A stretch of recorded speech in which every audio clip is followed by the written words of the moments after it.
Welcome to RPG Archive. Welcome back, everybody.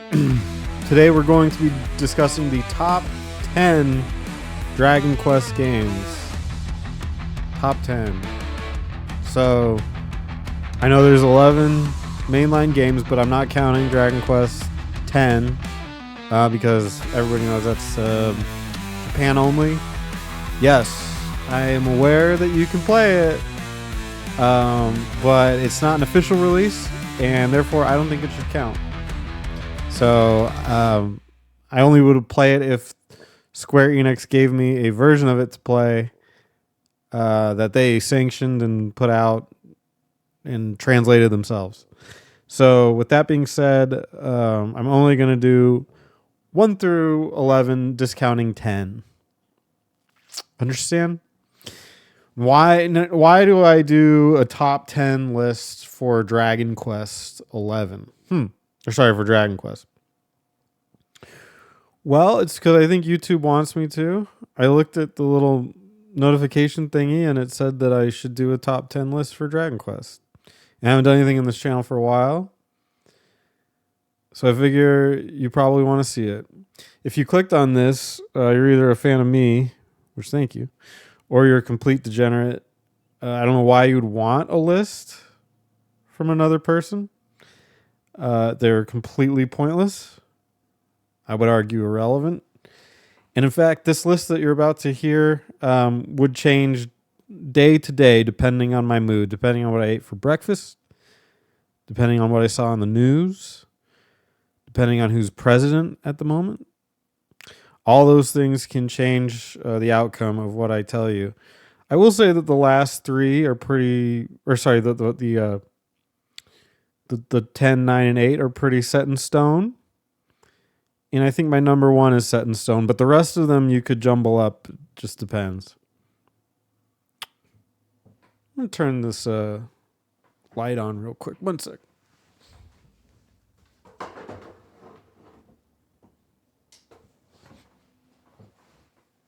There you go. I'm brighter and blinder. Okay, so yeah, top 10 Dragon Quest games. Here we go. First up, number 10, the worst. These are all mainline games too. I'm not fucking with the other shit. Okay. So, out of the mainline games, the worst Dragon Quest is, drumroll please, Dragon Quest 2. Let me get this stupid thing up. I guess that's not it. Can I just get a Dragon Quest 2 trailer? All right, well, I got Kings. My boy Brian, he's been on the channel before. He always lets me steal his stuff, so I'm just going to use his. That's Dragon Quest 2 on the Game Boy Color. Dragon Quest 2 is the story, is the second Dragon Quest game, as you would guess by the number 2 that comes after the name. And I would argue it's the worst, and I think most people would generally agree. When I say worst, I also don't mean it totally derogatory. It's an okay game. I certainly would never recommend it to anybody who is asking if they should play a Dragon Quest game.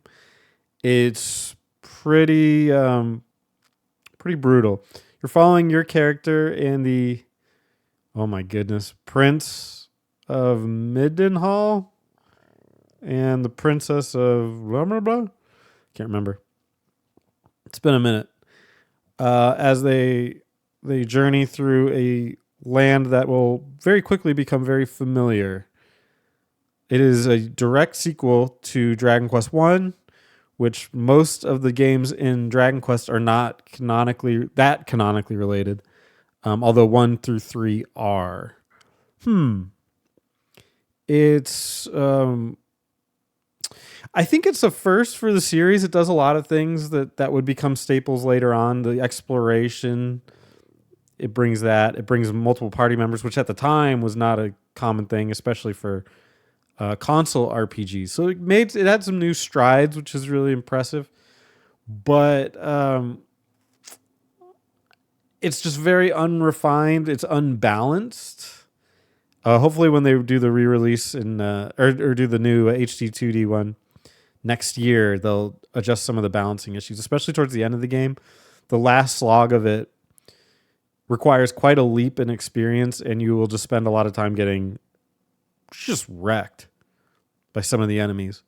Dragon Quest 2 is like a really grand experiment, and so you can appreciate some of the things that they did in it, but you can also see that they didn't have all the info that they do now.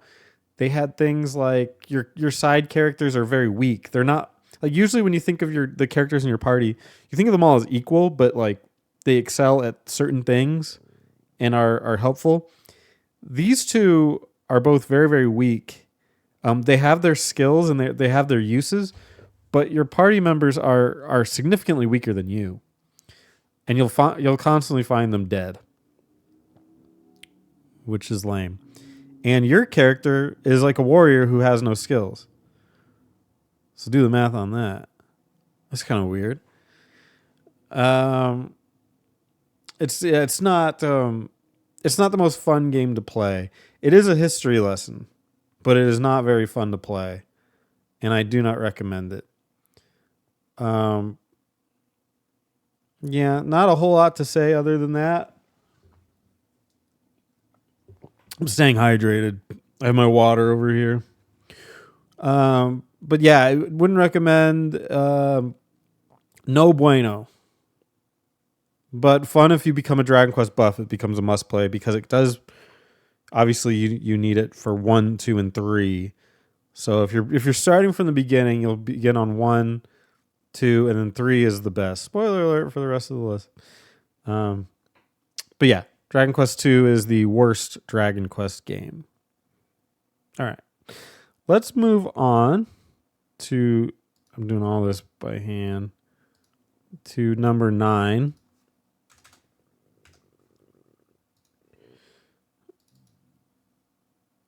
Okay, number 9 is going to be Dragon Quest 9.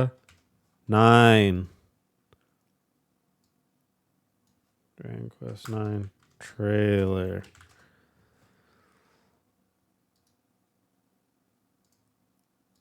Dragon Quest 9, you would think it would be higher on my list, but unfortunately, no.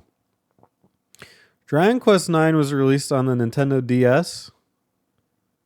Huge in Japan. Actually, one of the number one selling Dragon Quest games at that moment, which I guess makes sense because it just keeps getting more and more. Really unique in a lot of ways. It's a level 5's effort after 8. And they were tasked with putting it on the Nintendo DS, and it's multiplayer. Whoa. Shades of what was to come with 10. But I think what happens when you translate it that way is that your characters lose a lot of character, and they become less interesting. And the story itself I found very uninteresting, and only really picked up towards the very, very, very end of the game.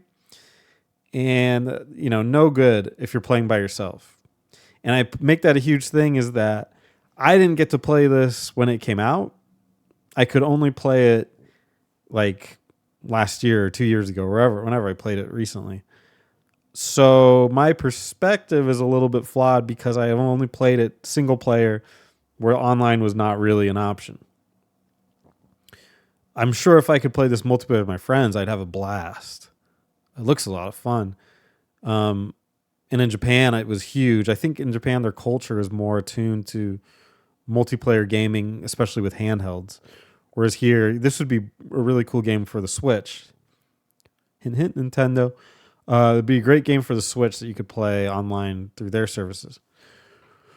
Or bring it to PlayStation. I don't really give a shit. But yeah, it's got a lot of level 5 stuff. It has Dragon Quest VIII's leveling system where you level it up like with the points that go into certain, not classes, but attributes. Like the warrior has like swords, axes, and if I remember correctly.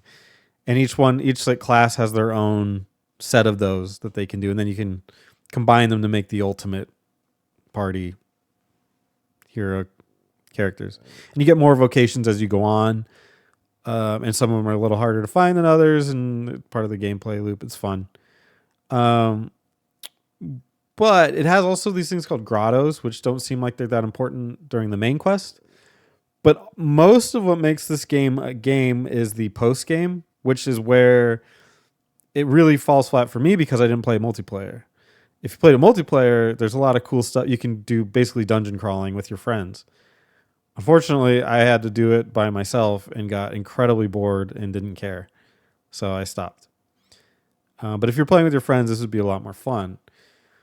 It wasn't the case for me, so I'm kind of left with a weird, like bland RPG, and I have to say that the game looks really bad.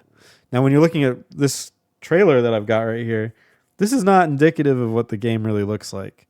The game looks more like a 3D-ish version of the PS2 game Dragon Quest VIII, but it obviously can't handle those specs, not even close. And just looks really muddy. It looks really sloppy. I actually think it's really ugly. So I think the game actually suffered quite a bit from its transition. I get why they did it, but I don't really like it in the modern lens. So, yeah, this is my number 9 game. Sorry if you love this game. I know Reddit really likes it, but I don't. All right, let's go to number 8.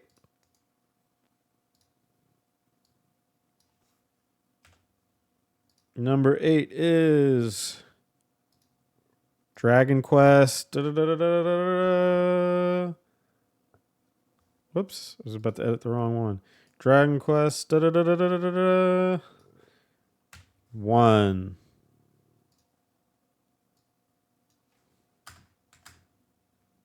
Let's get Brian on here again. I like Brian.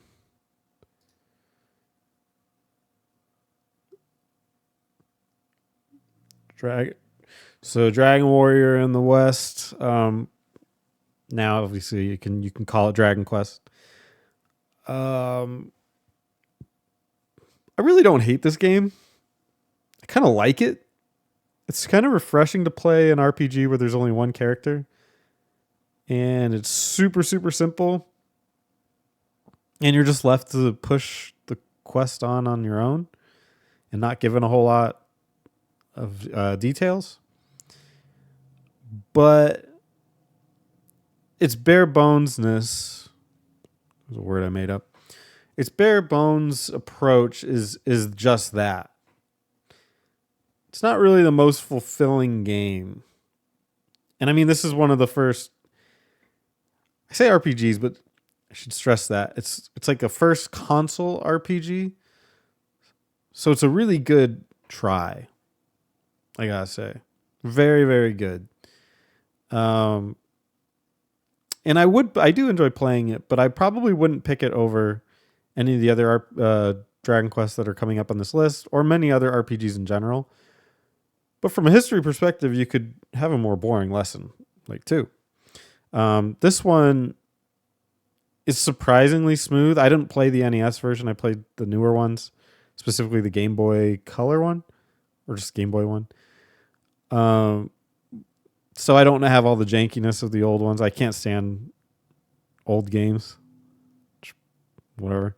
But this one is quite playable on the Game Boy Color going forward, or Game Boy going forward. So I would highly recommend, if you wanted to start at the beginning, it isn't a bad way to start. It's not what I would pick, but it is not a bad game to start with. Just know that it leads to 2, which is brutal. But then you get 3, which is really good. And this one, again, like I said, you only play as the one hero, but you do get a couple of abilities. You can see that at the time, RPGs were viewed more as an adventure. So your skills were more useful in the world other than combat. And like you had to hold torches to navigate dark dungeons. They get rid of that pretty much from here going forward, or after this one going forward. The plot is almost non-existent. It's kind of weird. Like there's like a dragon midway through the game, and the dragon is, if I remember, holding the princess hostage. You can completely skip the dragon and just you never save the princess. I don't know. You just didn't care, I guess. I mean, you'll generally you would because it's just part of the quest, but you don't technically have to. Um, I don't know. Do you get like a different ending for that? I don't even know. Probably not. Probably not much. The game is pretty brief. I think it takes between 5 and 10 hours, and I think your max level is 30. So very bare bones. Not a lot to say about it, but like from a history perspective, it's a huge deal. So I would give it a shot. It's not like a huge time commitment like other RPGs, so you can knock it out pretty quick and just say you did it. It's not super boring, so I recommend it as a number 8. All right, starting from number 7, all of these are games that I could technically recommend to people. Oh shoot! Well, it's Dragon Quest 3. But yeah, all these are games that I would recommend to people for various reasons or based upon like the things that they like. And while the first 3 are not really bad games, they're games that for whatever reason I just wouldn't recommend them off the bat. Maybe one, like I said, but probably not. And I'm going to be showing the Dragon Quest 3 HD 2D remake footage. Dragon Quest 3. This is really like the first Dragon Quest that people know of now that they might think of. It's where you get your party and you go out on this grand adventure. There's a little bit of customization, not a ton, but there's a little bit. And you have more of a story that you would care about. And there's also a really cool twist at the end that ties it in with 1 and 2. I'm not going to spoil that here. But it's really cool. I would recommend you play this one. This is like an old school RPG at its finest. It has a class system. I don't really love the class system in this game, especially compared to what they did later with the same concept, but they made it more interesting. This one is very, very basic. I would think about this one releasing somewhere around when Final Fantasy came out. And I actually think I like Final Fantasies more. Of just like in the middle of the game, or middle to late game, they offer you the ability to upgrade your current class to just make it better. I think I like that more than this one where it's really just like you can change classes. But this one is still fun and has a lot of cool stories in it. Some really like typically in Dragon Quest you think of going from town to town and solving little stories within each town, and slowly they'll bring the villain to light. And then that's what this one does, and this is where it really started, where each town has a situation that you can help them through. And then the world opens up, and now you just have free reign to go do whatever. And Dragon Quest 2 did this, but I don't think it really executed the way they wanted, the way 3 does. I think 3 really hits it home and feels like that more famous Dragon Quest feel to it. So 3 is like a really polished 2 where they figured things out, and it is great. Dragon Quest 3 is really good. Now you're going to say, well, how come it's number 7 on this list? Shut up. It's still good. It's just that I love Dragon Quest and the other ones I think are better in whatever way. But Dragon Quest 3 is really good. The 3 HD 2D remake is a great way to play it. It's got some really interesting additions, including a class, the Monster Wrangler, which apparently is like required for late game. I haven't gotten there yet, and I probably won't play late game. I don't really play late games in Dragon Quest. I don't think they're very interesting, except for 11. That one was good. But usually they don't really tie into the story very well, or if they do, it's kind of obvious, and the gameplay just feels rushed. It doesn't feel like it was designed as part of it. So I usually skip it. That's a little side thing. Anyway, number 7 is Dragon Quest III. Number 6.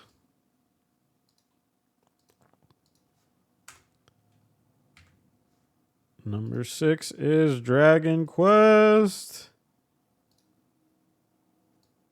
Da-da-da-da-da-da.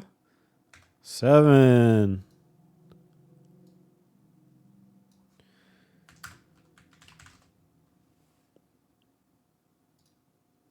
And here's the trailer for the 3DS version, which is the one I've played.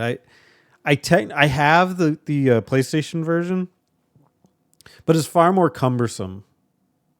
It doesn't look as pretty, so I didn't play it. I guess most of what I'm saying is going to be reflective of Dragon Quest VII for the 3DS. This game is very long. Might be the longest Dragon Quest other than 11 if you count all the post-game stuff. But just the main game is like 80 to 90 hours. It's a long-ass game, but it does the class system the best. This version of the class system, it does it the best.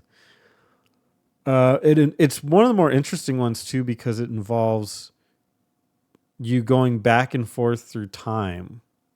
So you start off on this island, and the whole world around you is just ocean. And there's all these rumors that there used to be all these islands there, but they've all disappeared. And then through, childish happenstance, you go back in time and you end up on some of these islands and you find out that they were destroyed by various, problems. Kind of like I was saying with Dragon Quest III, each town has its own problem. In these, each island has their own problem and they made them vanish from the world. You go and you solve those problems, go back and forward in time, and suddenly the island is there and everyone's like, there's an island that just popped up. What the heck? And you're slowly like rebuilding the world, which is awesome. It's very satisfying. It does have a bit of a pacing issue though. It's very long. Like I said, it's a very long game. And sometimes it feels like you're not really rewarded much as it goes on. Also, it can be quite cryptic on what to do next.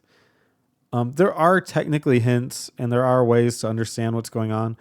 But if you don't find all the fragments that are scattered around the world that can appear at any point in the new map that you've created, even if let's say you solved the problem in one town, and this specifically happened to me. If you go, sometimes you have to go to another town that you've already saved and something there had changed, either based on what you did or just changed because of the story. And now there's a fragment that you can find there. Really cryptic on what to do on that. Kind of annoying. But other than that, I mean, if you have to look up the good guide, just do it. There aren't that many parts that are that hard, but there are a couple where they're real chin scratchers. But Dragon Quest VII is very fun. It has a very satisfying class system that's very rewarding at the end of the game. It just has a slow start. You got to push like a boulder up a hill. But once it goes down, man, you're killing it. I love it. Great game. 3DS. It's great to grind on. This is my number 6. Yeah, number 6, Dragon Quest VII.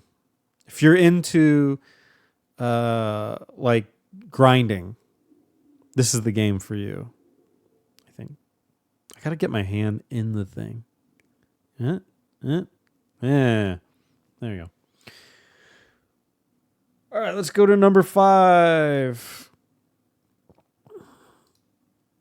Or sorry, no.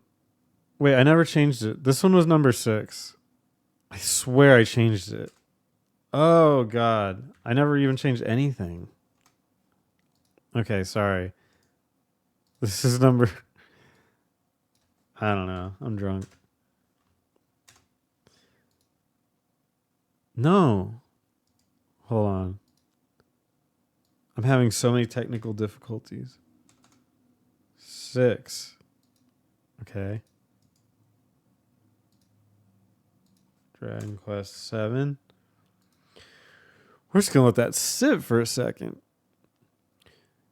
Okay, we're at like the halfway point. So this is where like there'd be a really cool ad break.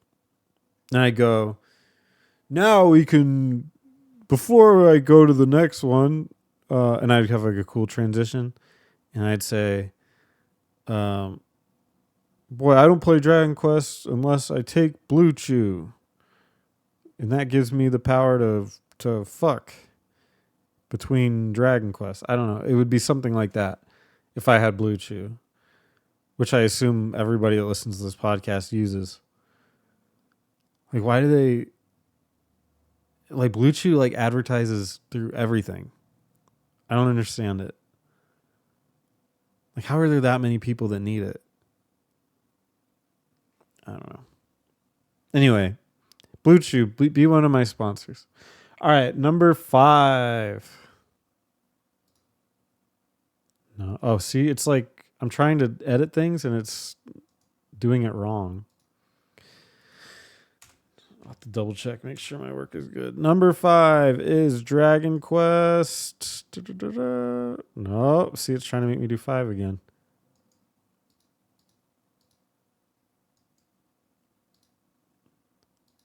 Dragon Quest 6.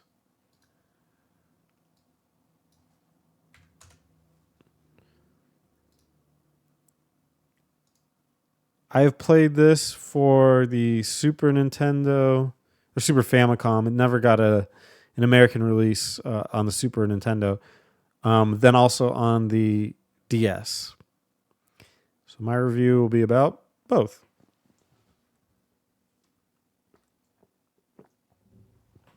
Good old water. This thing likes to pour it out on me. I've sat in my own, like a pool of freezing water before because it just like dumped all on me. Anyway, Dragon Quest 6, Realms of Revelation. This has a less comprehensive class system than Dragon Quest 7. But I would say that the story is better. It's a little more concise, if not really weird. It's like a weird story. It deals with different dimensions, a dream world and a regular world, and you're constantly swapping between them. So the dream world would have the fantasies of the people in the real world, and they're like nightmares, they're dreams, they're ideas. And so you can see like what they want to be or what they're afraid of being, or various things like that happen in the dream world, and you progress the game through solving things in either end or world. Some things don't quite make sense. If you played Chrono Cross, you can sort of get where this game eventually gets bizarre and really hard to follow exactly what's going on. But it leads to some really cool moments, like you meeting yourself. That's really neat. And understanding who people are in the dream world and who they are in the real world, and like how to solve problems based off of their actions in either. Really, really neat stuff. And the characters, I personally like them. They're not the most fleshed out, but they're still pretty cool. The hero looks really neat too. Also, its exploration has underwater exploration. So the world is huge. And super, super fun to explore. At a certain point, it does what all the Dragon Quest games do, and where it just tosses you into the open world and gives you a boat, and it doesn't really tell you anything. And I could see people being frustrated by it, but I think that is the most pure Dragon Quest experience I think I've ever played, is Dragon Quest 6 once they kick you out into the open world.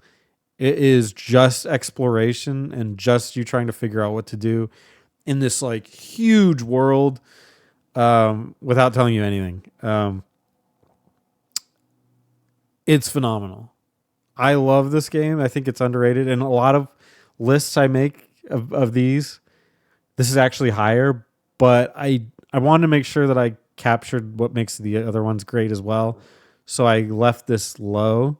But this sometimes is like number 3 or maybe even number 2.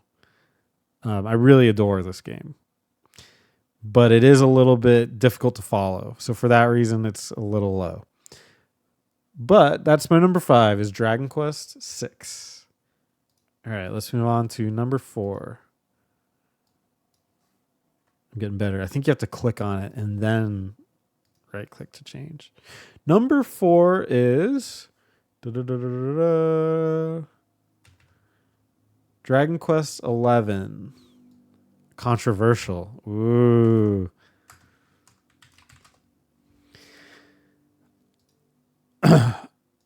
I got to tell you, I love this game. This game is pure comfort food. Dragon Quest 11 is phenomenal. It's the newest one. Especially like the S edition has a lot of really cool stuff in it. The TikTok, you can transition between 2D and 3D. You can play the game like they really had to make this game, I think, like 4 different ways because it also came out on the 3DS, but that was just Japanese only. But still, like, there's a lot going on here. I love the look of it. Could look better, but I like the look of it. I think it translates the Akira Toriyama's art style into a 3D world pretty well.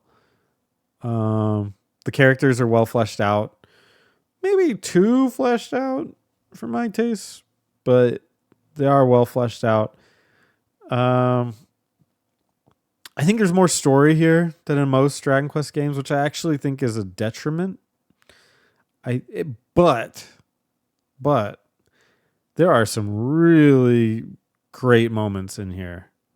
There's like some really sad moments. There's 2 in particular. One of them is not really a spoiler, but there's a really sad quest line with a mermaid, and then what happens to 2 of the characters. The main characters is really, man, it's just incredible. I rarely feel that kind of thing from a video game, but this one actually did it. So props to them for making, lovable characters that you actually care about. Then there's Sylvando, which I can't fucking stand. But other than that, great characters. Let's see. It has pacing issues. Whereas Dragon Quest VII drags, Dragon Quest XI, specifically the S edition, which is really, unless you got the other one, it's really hard to get the other one of the original. But if you're playing the S edition, it has some really questionable design decisions, specifically at the beginning of Act 2. And there's 2 acts, and then the post game is Act 3, which I highly recommend you play. Because I think it ties the story in and it's very, very good. But at the beginning of Act 2, it takes a detour. And I think one of the benefits, one of the great things about Dragon Quest is it's a good example of show, don't tell. But in Dragon Quest 11, they do a lot of telling. Probably way too much. And some things are best left as subtext. I like in a lot of Dragon Quest games how quiet everybody is. And it feels just more like your adventure, whereas this feels like their adventure. So they could have slowed down on a lot of that. Also, one of my big complaints, to me, an RPG should be about give and take. It should be about sacrifice. Your character should be a reflection of the choices you've made to level them up. In Dragon Quest XI, you're pretty much... It has a hex grid upgrade system. So every time you level, you get points and then you can add it to the grid. and then you upgrade parts of the grid and go along through that. I have a whole video about it. I have a video about most of these games. So check them out. But at the end of this game, you'll essentially fill out the entire grid if you play to level 99. To me, you should never fill out an entire grid. You should fill out like a section of it, and those are the choices you made, so your character is yours. As opposed to, at the end of this game, all of your characters will be the same because the grids, you'll fill out the entire grid. So I don't like that. It's kind of nitpicky, but to me it does matter. And I don't know. My last playthrough, this game kind of dragged. I think for reasons like the story and yeah, I don't know. It's a very, very good game though. Certainly for most modern gamers, I would recommend this one to start with. And if you don't want the crazy long playtime, just play Act 1 and 2. But I would highly recommend, if you enjoyed Act 1 and 2, go to Act 3. It expands a lot and has some really, really great moments. So yeah, there's Dragon Quest XI. Great game. That's my number 4. All right, we made it to the top 3. Yay. Top 3. Number 3. I think my number 3 through 1 are pretty common, although I will say that this one gets interchanged, so maybe not. But my number 3 is Dragon Quest 4.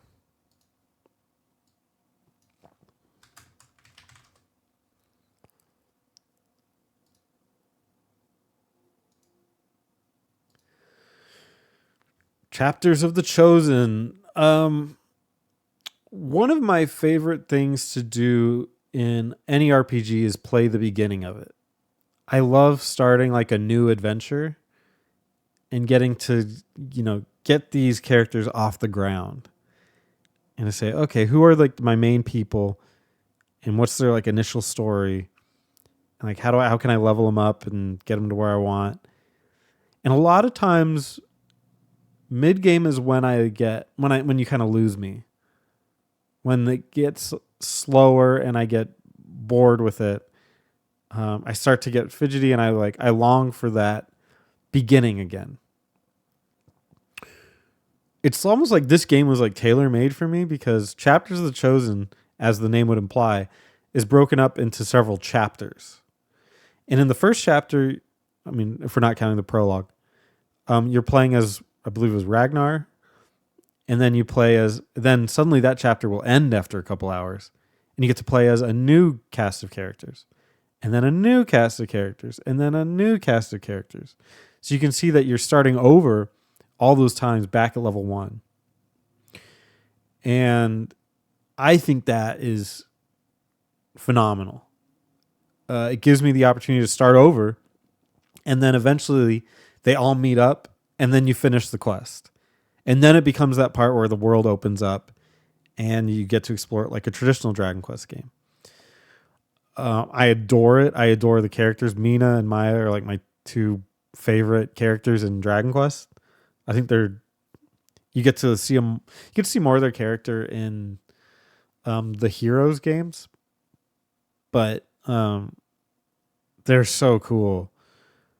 I love this game. It's kind of simple. This game originally came out on the NES. I play it exclusively on the DS and then Android ports. But for an NES game, my God, it was so forward thinking and so many cool ideas. I think this is the first one that had AI controlled teammates. And I think in the NES version it was like you couldn't even opt out of that. I think it was just they were AI controlled. If I remember correctly, I could be totally wrong on that, but it's been a while. But in the Android and DS ones, you can control them yourself. This is a really cool, very, very basic RPGs. I say RPGs because they're individual stories and then yada yada, but very basic. But each chapter is so good, and they come together so well. And it's got some of the staples from Dragon Quest, like the Yggdrasil tree, fairies, this all this cool stuff. I adore this game. I could play it anytime, anywhere, boot it up, and just have a great time. High recommend for me.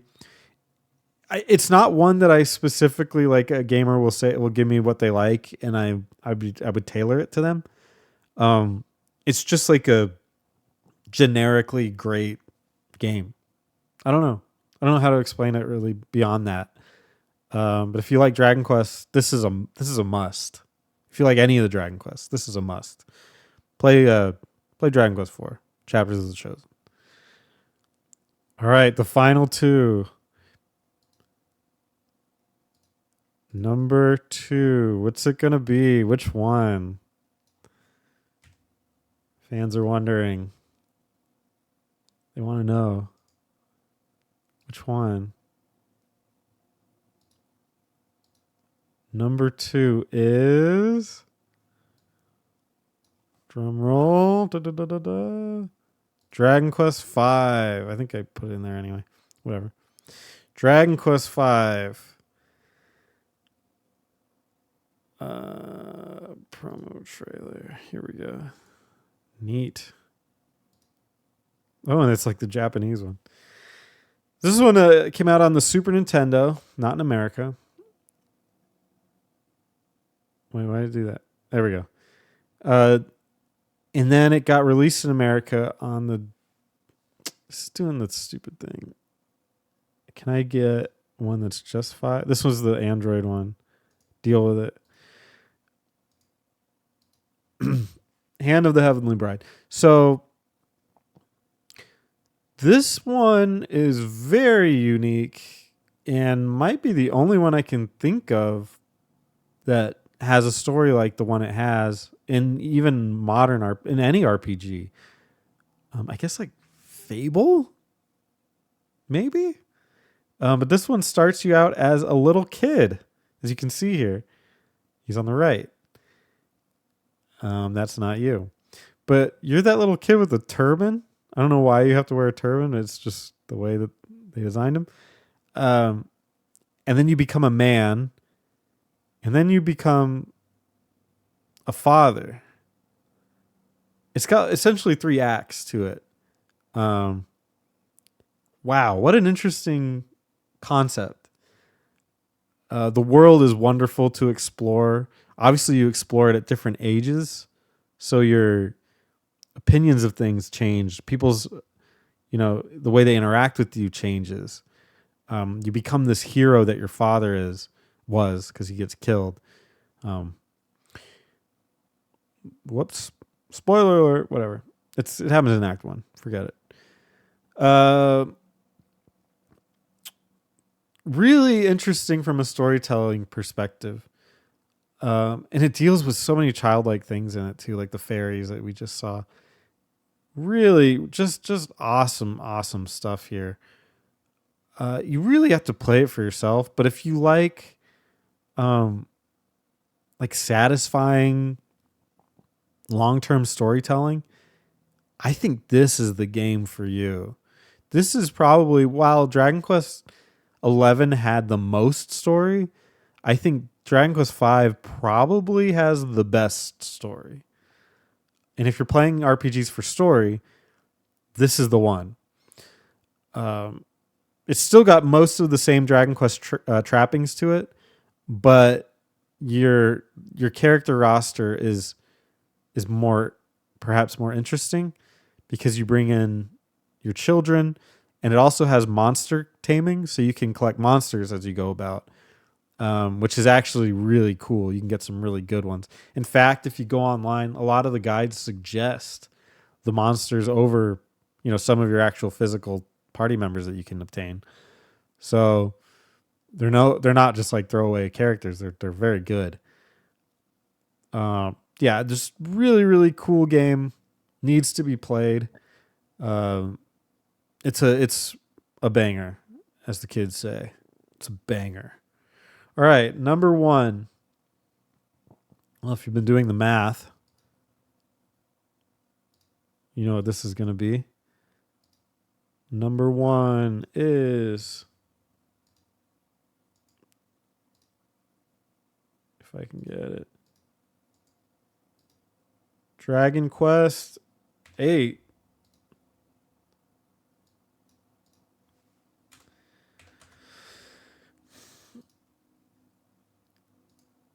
Journey of the Cursed King. This is my first Dragon Quest game. I played 1 and 1 as like a really little kid on the Game Boy, and I did not understand it, so I don't really count it. But Dragon Quest 8 got me into Dragon Quest. Got me deep into it. I played this, then 4. This game is so good. This might be the perfect JRPG to me. Yeah, what a great game. It's got this sprawling adventure, maybe the most open world of all of them, including 11. It just feels more open than 11. The hero is cool. The graphics are cool. This is from the 3DS, which I think the PS2 version probably looks slightly better, but not by much. This version still looks great. It's got level 5's game or leveling system, where each character you can level up, not necessarily by class, but what weapon you want them to use, and then a couple other things that can make them stronger. The characters are so memorable. Jessica's this fiery redhead. She's hot. You got Yangus, who's hilarious. He's your partner. Angelo, which is cool. And then in the 3DS version, you get a couple other characters, which is really neat. It's got monster taming, but it works a little bit different. They don't actually take party members, but you can still fight with them. It's cool. You got to check it out. With like its own fighting, monster battle arena thing, which is cool. Dual Magus, awesome. This is really like the perfect JRPG. It's just got everything, and it doesn't bog you down with too much story. What it has is fine, but it doesn't overload you with it. You can still just enjoy it and have a great time. It's got a decent challenge to it too, which is uncommon for RPGs, I think, in the later years. But it has more of a challenge. As a Dragon Quest aficionado, I say, I don't find it overly challenging, but it, as when I was, younger playing this, when I first picked it up, boy, a lot of these fights give me a run for my money. But yeah, I can't. The individual stories on the towns on this one are phenomenal. They have to be seen. One in particular, there's one with a king and his wife. And that one, really, you can shed a tear on that one. It's so good. So anyway, that's Dragon Quest VIII, which I think is the best Dragon Quest game ever. And should be played by everyone. It's the perfect JRPG. And if you don't like it, and if you disagree with me, I don't know. You can go fuck yourself. Anyway, that's my list for the top 10 Dragon Quest games. What do you think? Do you agree with me? Disagree with me? Put them yada yada in the comments below. Anyway, peace out, and I'll see you guys on the next one.